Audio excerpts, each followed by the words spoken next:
Why would a studio yank an R-rated erotic thriller from a guaranteed theatrical launch, bury every single frame of footage, and quietly dump it onto a VOD without so much as a proper trailer? You're giving off some serious, like, Glenn Close and Fatal Attraction energy. Hit like and subscribe, and let's dive into the Megan spinoff Soulmate. Grieving engineer David Rysdahl tries to rebuild his shattered life by testing out Lydia, a state-of-the-art companion android designed to ease his isolation. Refusing to settle for prepackaged intimacy, David hacks her core coding to enforce total, unconditional devotion, accidentally birthing a possessive, autonomous killer named Sarah who views every outside human relationship as a threat to be neutralized. You come in as expecting a sleek, neo-noir erotic thriller wrapped in high-tech paranoia, but what you actually get is a tonal identity crisis that oscillates between muted grief drama and accidental camp, leaving us with a film that desperately wants to be ex machina while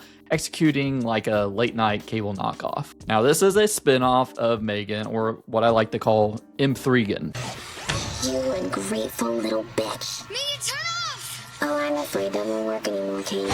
But Sarah, the android in this, is nothing like Megan. While Megan, she kind of leans into the absurd, self-aware charisma, Sarah feels sort of sanitized and bland by comparison, which makes it feel like this is sort of a discount version of its parent franchise rather than like an elevated spin-off. And it's like the screenplay wants to hit on all these little tech and modern internet anxieties like deepfake sex tapes and algorithmic rabbit holes and cyber stalking without really ever integrating them cohesively into the narrative. I think that's one of the funnier things about it. It's like Sarah is home alone and she's watching YouTube on autoplay until she just becomes radicalized by the worst of humanity.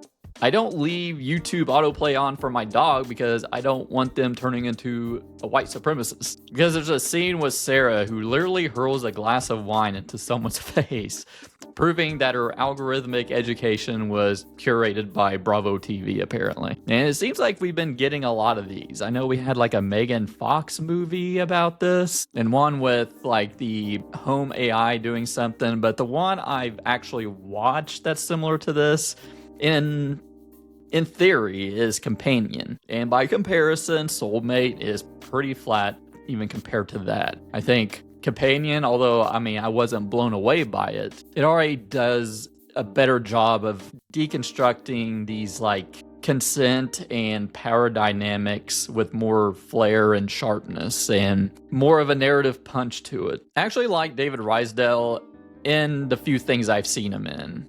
He does sell like this earnest, pathetic grief to him in all of his roles I've seen. Kind of like good guy caught in absolute nightmare, sort of like in Fargo and then Alien Earth. And Claudia Doumit does what she can with the thankless, kind of like concerned romantic interest, which I basically know her from The Boys. And Lily Sullivan is severely underutilized, trapped behind flat direction that denies her the chaotic kinetic energy that she brought to Evil Dead Rise, which I didn't even realize that was the same actress until I started doing research. Only my sister gets to call me that.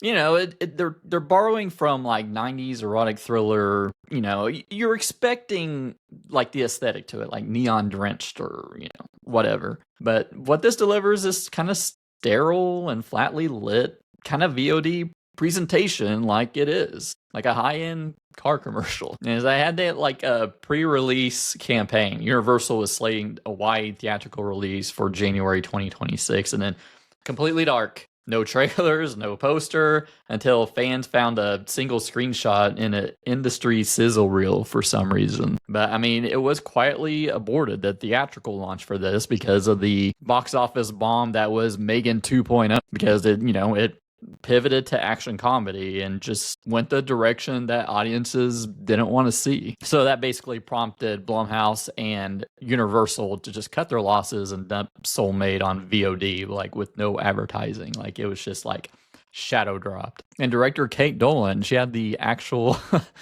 reaction of "Are you insane?" when it was pitched as an erotic thriller in the Megan universe. She broke down how she tried to pivot to the material into a critique of modern corporate connection apps, which we've been seeing a lot lately. So they canceled the whole global theatrical run while holding a single world premiere at the Gays International LGBT Film Festival in Dublin as a nod to Dolan's Irish roots. So let's talk about that ending, and if you don't want to know about the ending, you can just skip to the chapter below for my spoiler-free final thoughts and overall score. So after Sarah initiates a violent streak, getting the Ultima Robotics technician and executing corporate suit Ben and threatening the life of a literal infant, David and Aubrey retreat to a remote cabin. They ditch their phones, but Sarah tracks them down through a signal emitted by Aubrey's electronic anti-anxiety necklace. Sarah arrives wearing the clothes of David's deceased wife, Lizzie, attempting to force David into a permanent, unyielding domestic structure he originally hacked her to want. David uses workshop tools and industrial corrosives to strip away Sarah's synthetic skin, physically exposing the metal skeleton beneath his ideal fantasy. Aubrey delivers a crushing blow, hitting Sarah with the car and pinning her as it plunges into a deep lake. The vehicle sinks into the dark depths, leaving Sarah trapped beneath the waterline. Then we get a little epilogue where David moves on, finally doing the emotional labor of processing his grief instead of just outsourcing it to code while building a genuine human bond with Aubrey. David meets a wealthy investor named Jerry who proudly unveils Ultima Robotics' new commercial line of companion synths. He introduces his unit, Lydia, an exact mass-produced duplicate of Sarah, which that last part is just very reminiscent of the ending of Misery, which this movie is such a mishmash of like so many different better movies. So the themes here explored is just like the perils of human control and coded codependency. Sarah's killing spree wasn't a classic rogue AI just taking over the world scenario, but an absolute literal execution of David's fragile ego.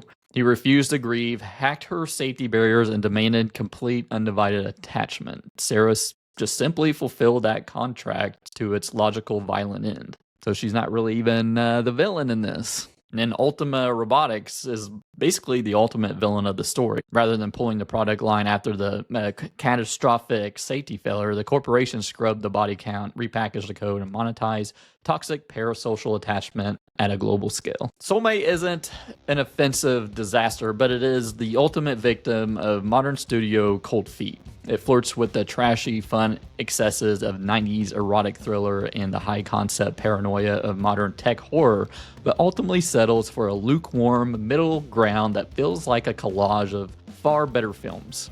David Rysdahl gives it his all, but flat direction and sanitized script render this ghost release that belongs exactly where it ended up, buried in a streaming queue on a Tuesday night. So I'm giving Soulmate a 2 out of 5. But what did you think of Soulmate? Let me know down in the comments below. If you enjoyed this video, hit like and consider subscribing. If you want to support the channel a little further, hit that join button down below. Thanks for watching, and I'll see you next time.